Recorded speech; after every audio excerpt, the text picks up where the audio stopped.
बिल्कुल, देखिए तो तस्वीरें लगातार आपको दिखा रहे हैं। ये हावड़ा की तस्वीरें हैं, पश्चिम बंगाल हावड़ा की ये तस्वीरें देखिए किस तरीके से यहाँ पर पत्थरबाजी की गई और जो चीजें हैं उनको भी तोड़फोड़ की गई है। ये कुछ देर पहले की तस्वीरें बताई जा रही है जहां आरएएफ पहुंचा हुआ है, इन लोगों को कंट्रोल कर रहा है क्योंकि उपद्रवी जो है वो लगातार पत्थरबाजी कर रहे हैं। इतना ही नहीं, जब वहां पर लाइव कवरेज चल रही थी उस दौरान भी पत्थरबाजी की गई। साफ तौर पर देखा गया कि वहां पुलिस मौके पर मौजूद थी लेकिन फिर भी पत्थरबाजी की गई। सवाल इस पर भी उठता है कि आखिरकार ममता की पुलिस वहां कर क्या रही थी जब लाइव कवरेज में भी पत्थरबाजी होती है। ये देखिए कि किस तरीके से यहाँ पर जो लोग हैं वो इकट्ठे होते हैं। एक तरफ पुलिस से पूरी जो सड़क है ब्लॉक की गई है और पूरी सड़क को छावनी में, पूरे शहर को छावनी में दरअसल तब्दील किया गया है। एक तरफ पुलिसकर्मी है, आरएएफ के जवान तैनात हैं, तो दूसरी तरफ वो लोग हैं जो यहाँ पर पत्थरबाजी करते हुए नजर आए हैं। लेकिन सवाल अभी यही खड़ा होता है कि आखिरकार मर्यादा पुरुषोत्तम श्री राम का जन्मदिन और उस दिन इस तरीके से क्यों यहाँ पर पत्थरबाजी की जाती है।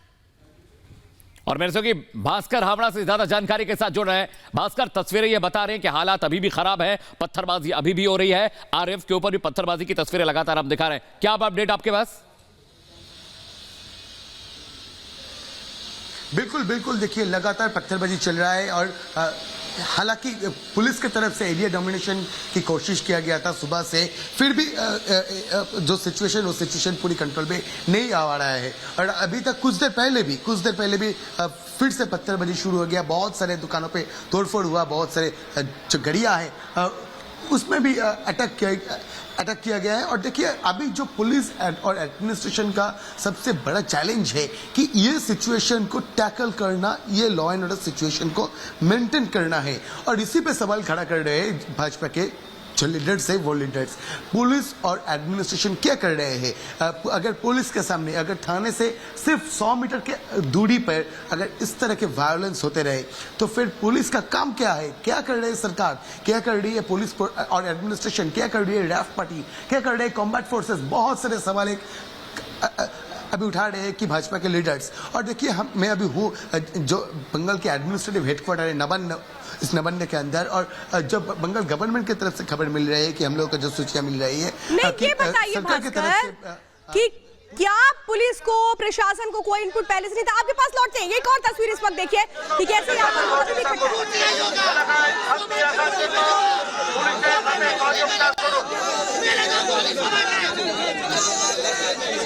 নিজের মহল্লা, নিজের পাড়া, নিজের এলাকার শান্তি বজায় রাখতে প্রশাসনের সাথে সাহায্য করুন।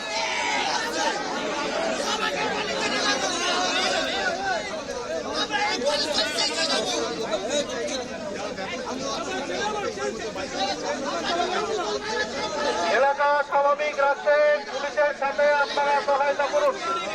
तो देखिए आप सुन रहे हैं, साफ तौर पे पुलिस जो है वो कह रही है कि वो लोग जो वहां पर इकट्ठा हुए हैं उनको कह रही है कि वहां से चले जाएं। पुलिस ये अनाउंसमेंट कर रही है कि इस इलाके को खाली किया जाए। जिस तरह से बड़ी संख्या में वहां पर अभी भी इकट्ठा है, वहां पर जो हंगामा कर रहे हैं वो लोग। भास्कर मेरे साथ सीधे जुड़े हुए हैं। भास्कर, पुलिस लोगों को समझाने की कोशिश कर रही है, हम साफ तौर पर सुन पा रहे हैं, वो कह रही है कि उस इलाके से हटे लोग। बिल्कुल बिल्कुल, देखिए और यही तो सबसे बड़ी सवाल है कि पुलिस क्यों रिक्वेस्ट करना है पुलिस को, क्यों नहीं पुलिस सीधा स्टेप नहीं ले रहे, क्यों पुलिस लाठीचार्ज नहीं कर रहे। जहां पे मॉब इस तरह के वायलेंस घटा रहे हैं, जहां पे लगातार तोड़फोड़ जारी है, लगातार पत्थरबाजी जारी है, उधर पुलिस सिर्फ रिक्वेस्ट करने से क्या माहौल शांत हो जाएगा, यही सबसे बड़ी सवाल है। और देखिए जिस तरह से हम लोग दिखा रहे हैं, हम लोग रिपब्लिक भारत पे जो फुटेज दिखा रहे हैं कि पुलिस रिक्वेस्ट कर रहे हैं कि अब सभी घर चले जाइए, इधर इकट्ठा मत हुई है। और यही तो सबसे बड़ी सवाल है कि कल से पुलिस और एडमिनिस्ट्रेशन क्या कर रहे थे, क्यों रैफ कॉम्बैट फोर्स डिप्लॉयड होने के बाद भी इस तरह का वायलेंस हो सकता है, कैसे हो सकता है, कैसे एक थाने से 100 मीटर के अंदर का जो डिस्टेंस है उस दूरी पर इस तरह का वायलेंस, फिर से लगातार पत्थरबाजी, पुलिस के सामने जो तोड़फोड़ चल रहा है, ये फिर सरकार कर क्या रहा है। जो पुलिस है, जो एडमिनिस्ट्रेशन है, जो सीपी है, वो सुबह बोल रहे थे कि हम लोग सीपी से बात की, सीपी से सवाल पूछे, तो फिर सीपी प्रवीण त्रिपाठी ने क्या बोला, सीपी ने बोला कि जो माहौल है वो माहौल नॉर्मल हो रहा है, जो माहौल शांत हो रहा है। फिर ये कैसा विजुअल्स हम लोग दिखा रहे हैं। नहीं भास्कर, मुझे तो ये बताइए आप कि यहाँ पर जो पुलिस है वो तो लाचार नजर आ रही है। मुझे ये बताइए ना कि क्या पुलिस को नहीं पता था इस तरह की प्लानिंग की जा रही है, पत्थरबाजी हो सकती है उस रूट पर जहां से ये काफिला निकलेगा, जुलूस निकलेगा, तो फिर पुलिस क्यों नहीं पहले से उस तरह के इंतजाम की ऐसी सिचुएशन नहीं बनती। देखिए जो प्रोसेशन को लेकर ये वायलेंस की शुरुआत है, वो उस प्रोसेशन के रूट क्या रहेगा, कब कितने बजे से कितने बजे तक वह प्रोसेशन चलेगा, सारे जानकारी पुलिस के पास बहुत पहले से ही थे। जो लोग ऑर्गेनाइज किए थे ये जुलूस, उन लोगों ने खुद जो पेपर है वो पेपर रिपब्लिक भारत को दिखाया कि किस तरह से पुलिस ने बोला कि टाइम शिफ्ट करने के लिए, फिर उन्होंने 3 बजे से 7 बजे का टाइम एक फिक्स कर लिया। जो रूट उन लोगों ने बोल दिया था वही रूट पे वो लोग जो कफिले लेके आए, जो जुलूस निकाले थे। फिर पुलिस ने क्यों प्रॉपर तरीके से, बिल्कुल भास्कर, सवाल ये कि आखिर पुलिस क्यों एक्टिव नहीं है। भास्कर आप साथ रहेगा, तस्वीरें हम आपको दिखा रहे हैं, ये लाइव तस्वीरें हावड़ा से हैं, जहां पर जो प्रदर्शनकारी उनको समझाने की कोशिश पुलिस कर रही है, लेकिन पुलिस के साथ बहस हो रही है। और हैरान करने वाली बात यह है कि ममता बनर्जी के राज में पत्थरबाज बेखौफ कैसे हैं, पुलिस रिक्वेस्ट करती क्यों नजर आ रही है, रूट डिफाइन क्यों नहीं किया गया, LIU क्या कर रही थी, स्थानीय प्रशासन क्या कर रहा था। जब भी कोई धार्मिक कार्यक्रम होता है उसका एक तय रूट होता है और साथ ही साथ हर चीज डिफाइन की जाती है। फिर इस तरह से पत्थरबाजी हुई और कार्रवाई अभी तक क्यों नहीं हो रही है। तो बड़ी जानकारी इस वक्त आपको बता दें, आप संभाजी नगर यानी महाराष्ट्र की हम बात करते हैं, जहां से नया सीसीटीवी फुटेज सामने आया है।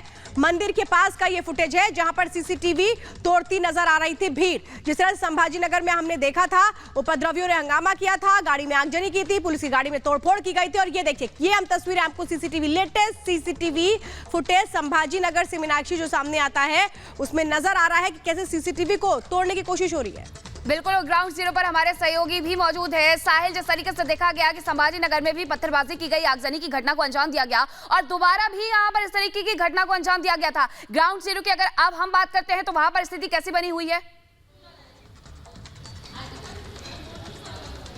हाँ, फिलहाल तस्वीरें ये है कि अब कहीं ना कहीं संभाजी नगर के अलग अलग जिलों में जिस तरीके से वहाँ पे माहौल खराब करने की कोशिश होती थी, लेकिन अब फिलहाल पुलिस ने माहौल शांतिपूर्ण किया हुआ है। ओहर गांव की बात करें तो सुबह के समय ओहर गांव के अंदर भी कुछ उपद्रवियों ने जमकर उत्पात मचाया था, जिसमें कई लोग घायल हुए थे। लेकिन उसके बाद फिलहाल पुलिस ने मोर्चा वहाँ पे संभाल लिया है। चाहे बात की जाए किरारपुर इलाके की, चाहे वो ओहर गाँव की, दोनों जगह जो माहौल है शांतिपूर्ण बना हुआ है। पुलिस ने पूरी तरह मुस्तैदी से वहाँ पे मोर्चा संभाला हुआ है और कोई भी उपद्रवी जो उत्पात करता नजर आता है तो पुलिस उनके खिलाफ कानूनी कार्रवाई भी करी, क्योंकि सुबह के समय जब ओहर गांव में टीम पहुंची तो वहां पे काफी संख्या में जो ठीक है साहिल, आपके पास लौट रहे, आप साथ रहेगा।